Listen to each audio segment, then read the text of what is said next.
Don Bosco once said that the principal trap that the devil sets for us is the trap of idleness. What's idleness?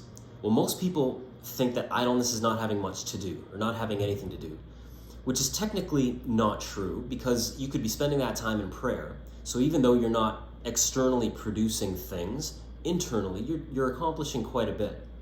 Here's a definition of idleness that I think is relevant to this current generation. Idleness is the inability to focus on one thing at a time. You see, usually temptation gets the better of us when we allow our minds to wander and fail to commit to doing just one thing at a time.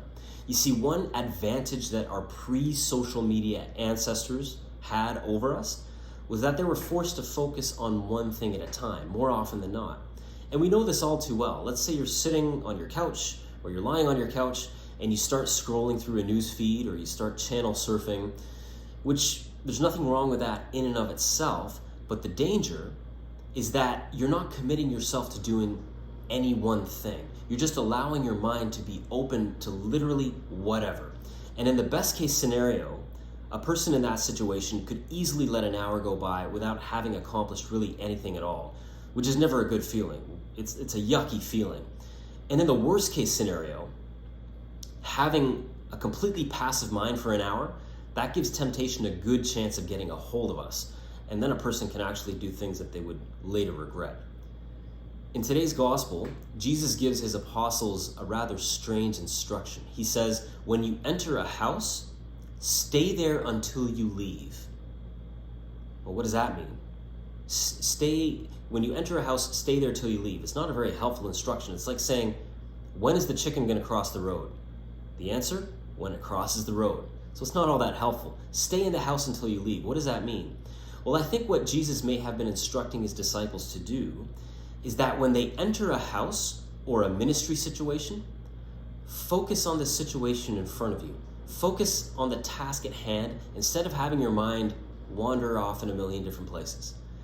Now, there's all sorts of psychological benefits in doing this, but spiritually speaking, it gets even better. Because focusing on the task at hand, the reality at hand, and only the reality at hand, that's a recognition that God is present in this moment and in no other moment, which is actually true. And recognizing this is a key ingredient in both mental health and spiritual health. So today, try coming up with a plan for yourself. A plan which includes you committing to just one thing at a time. It doesn't mean committing yourself to doing overly difficult things, although it could include that.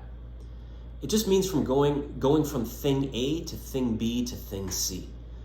So you could say, right now I'm going to watch this instructional video for the next 15 minutes. And then after that, I'm going to read a book for the next 15 minutes.